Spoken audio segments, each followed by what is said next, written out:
بسم اللہ الرحمن الرحیم۔ والدین کے ساتھ رہنے والے شادی شدہ لڑکوں کے لیے نمبر 6، اب تک کی تمام گفتگو کی نوعیت فیصلوں اور ان کے آؤٹ پٹ سے متعلق ہے کہ یہ کریں اور وہ کریں۔ سوال پیدا ہوتا ہے کہ اس کی حکمت عملی کیا ہوگی، کیونکہ سخت گیر والدین یہ سب کچھ اتنی آسانی سے کرنے کی اجازت نہیں دیتے۔ تو حکمت عملی کے باب سے متعلق بھی کرنے کے کچھ کام ہیں، یہاں ان پر روشنی ڈالی جاتی ہے اور ان سب کا خلاصہ کڑوے گھونٹ پینا ہے۔ نمبر 7، پہلا کڑوا گھونٹ یہ ہے کہ آپ کو ایک ایسی لائن کھینچنی ہوگی جس سے آگے آپ اپنے والدین سمیت کسی کو بھی اپنی ازدواجی زندگی اور بیگم سے متعلق فیصلوں میں مداخلت کی اجازت نہیں دیں گے۔ میں جانتا ہوں کہ والدین اس پر ناراض ہوں گے، آپ پر ماں باپ کا گستاخ ہونے اور سب سے بڑھ کر جورو کا غلام ہونے کا فتویٰ بھی جاری کریں گے، لیکن ان سے گھبرائیں مت۔ یہ دوسرے پر اثر ہو کر اپنے فیصلے منوانے کی جذباتی باتیں ہوتی ہیں۔ ہمارے معاشرے کے 90% مرد کسی نہ کسی درجے میں بیوی کے غلام ہی ہوتے ہیں، اور باقی 10% میں سے 8% کو اس کا علم نہیں ہوتا۔ صرف 2% لوگ برے ہوتے ہیں۔ ہر شریف آدمی کو گھر میں سکون درکار ہوتا ہے، اور اس کا واحد حل بیگم کو ساتھ لے کر ہی چلنا ہوتا ہے، ورنہ گھر میں بالآخر صرف مار دھاڑ، گالم گلوچ اور شور شرابہ رہ جاتے ہیں۔ اور ان 2% میں 1% کی گھریلو زندگی کا مقدر یہی ہوتا ہے۔ شاید صرف 1% ہی لوگ جورو کا غلام بنے بغیر کامیاب زندگی گزار پاتے ہیں، اور اس کی وجہ ان کی ذاتی لیاقت نہیں بلکہ کسی مسکین نما بیوی کا میسر آ جانا ہوتا ہے جو صرف ایک حادثہ ہے اور بس۔ ہر مرد کی بیوی کا یہی خیال ہوتا ہے کہ اس کے شوہر کے علاوہ خاندان کا ہر مرد اپنی بیوی کی باتوں میں ہے۔ آپ کی والدہ یہی سمجھتی ہوں گی کہ تمہارا ابا میری نہیں سنتا، لیکن اپنی چچی یا تائی وغیرہ سے پوچھ کر دیکھیں، سچائی تب پتہ چلے گی۔ تو یہ ہمارے یہاں کا ایک عمومی ریٹورک ہے، اس سے گھبرانا نہیں ہے بلکہ کڑوا گھونٹ سمجھ کر پیتے رہنا ہے، یعنی یہ ایک مسلسل عمل ہے۔ تو میں یہ کہہ رہا تھا کہ آپ کو عدم مداخلت کا ایک خط امتیاز کھینچنا ہوگا۔ اس کے لیے 3 کام کریں۔ پہلا یہ کہ والدین یا دونوں میں سے جو بھی مسئلے کا باعث ہو ان کے ساتھ اکیلے میں بات چیت کریں، انہیں سمجھائیں، بحث کریں کہ آپ کی فلاں بات غلط ہے، فلاں مداخلت درست نہیں، فلاں کام میں آپ کے ساتھ نہیں ہوں وغیرہ۔ ممکن ہے وہ ناراض ہوں لیکن گھبرائے نہیں۔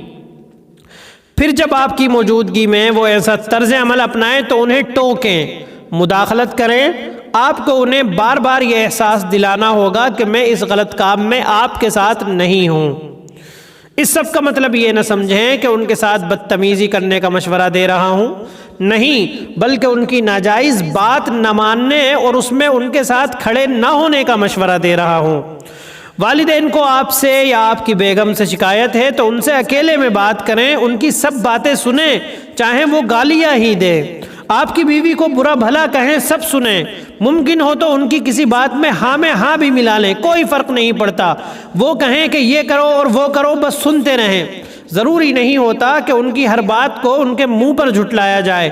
ہاں ٹھیک ہے، سوچتے ہیں، دیکھتے ہیں جیسے الفاظ سے ٹال مٹول کریں، لیکن اس سب پر عمل نہ کریں۔ عمل وہ کریں جو درست ہو، عمل وہ کریں جو درست ہو۔ آپ کا اتنا اسٹینڈ لینا اور طرز عمل اختیار کر لینا انشاءاللہ آدھے مسئلے حل کرنے کا سبب ہوگا۔ والدین اکثر زیادتی اسی مفروضے پر کرنے پر جری ہوتے ہیں کہ بیٹا ہمارے ساتھ ہے، اور آپ کی خاموشی اسی کا اظہار ہوتا ہے۔ جس دن یہ احساس جاتا رہتا ہے، طرز عمل بدلنا شروع ہو جاتا ہے۔ اگر آپ یہ سب کرتے ہوئے والدین کے ساتھ بدتمیزی نہیں کرتے، ان کی کفالت کی ذمہ داریاں احسن طریقے سے ادا کرتے ہیں، تو ان کی غلط بات نہ مان کر انشاءاللہ گستاخ نہیں ہوں گے۔ ہر نماز کے بعد اللہ سے توبہ کر لیا کریں کہ اے اللہ تو جانتا ہے میں مجبور ہوں، اور کبھی کبھار والدین کا موڈ ٹھیک ہو تو ان کا ہاتھ پکڑ کر معافی بھی مانگ لیا کریں۔ نمبر 8، دوسرا کام آپ کو یہ کرنا ہے کہ رات کو بیگم کی گلی سڑی باتیں پورے تحمل کے ساتھ سننی ہیں۔ وہ آپ کے والدین کی شکایت کرے گی، کرنے دیں، آرام سے سنیں اور اسے احساس دلائیں کہ ہاں تمہاری کچھ نہ کچھ بات ٹھیک ہے، میرے والدین غلط ہیں لیکن میں مجبور ہوں، آخر والدین ہیں کیا کروں۔ مجبور و مقہور بندہ بن جائیں اور اسے یقین دلائیں کہ آپ اس کے ساتھ ہیں، لہٰذا گھبرانے کی بات نہیں۔ جب عورت کو یہ تسلی ہوتی ہے کہ میرا مرد میرے ساتھ ہے تو اسے بڑی تسلی ہو جاتی ہے، اس میں ساس سسر کی سخت باتیں سننے کا کچھ حوصلہ آ جاتا ہے۔